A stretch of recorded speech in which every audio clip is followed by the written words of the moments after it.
ഡോക്ടർമാർ വരുന്നുണ്ട്. സാർ ഒന്ന് നിന്നാണ്. നിനക്ക് പോയ പേപ്പർ ഒന്നും എഴുതിയെടുക്കാൻ പാവല്ലേ? ഉടനെ തീർക്കാം. ആരാ? എന്നെ? എടാ നിനക്ക് ജീവിതത്തിൽ എന്തെങ്കിലും ഒരു ലക്ഷ്യമുണ്ടോ? ലക്ഷ്യം ഉള്ളോണ്ടല്ലേ ഞാൻ MBBS തന്നെ എടുത്തത്. ലക്ഷ്യ ചുമ്മാ പെൺപിള്ളേര് പോണോട്ട് പുറകെ വെച്ച് വിളിച്ചത്. എന്നിട്ട് അതെങ്കിലും കിട്ടിയാ? ട്രൈ ചെയ്യണുണ്ട്. അപ്പൊ അതിനും കേഴ താണ്ടെ നീ പെണ്ണുങ്ങളെ പുറകെ മണപ്പിച്ച് കിടക്കണ നടത്തിയിട്ട് മര്യാദയ്ക്ക് പഠിച്ച് പാസ്സാവാൻ നോക്കും.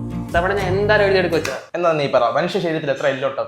അത് കൂടെ 5200. 5200 പൈസ എല്ലാം പോയി. എടാ നിനക്ക് BP എങ്കിലും നോക്കാൻ അറിയാമോടാ? അതൊക്കെ എനിക്കറിയാം. അങ്ങനെ ഇപ്പൊ എന്നെ കൊച്ചാക്കി നമ്മൾ BP എന്ന കാരണോടെന്നൊക്കെ പറഞ്ഞു കഴിഞ്ഞാൽ ഇത് നിങ്ങളുടെ സൈസ് അല്ലെന്ന് തോന്നുന്നു. നീ ഒരു കാര്യം ചെയ്യും ഇതോടെ എന്നെ കെട്ടി നോക്കിയാ ഫാൻ വിടും.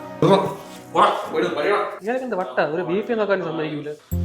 അച്ഛാ ചൈനയിലെ ഊഹാങ്കുളയിൽ MBBS പോയാൽ കൊള്ളാന്നുണ്ടായിരുന്നു. നീ പറ മനുഷ്യരീതി എത്ര എല്ലുണ്ട്? എല്ലാം കൂടെ ഒറ്റ സെറ്റ് പോയി. എല്ലല്ല പുല്ലി. എല്ലാം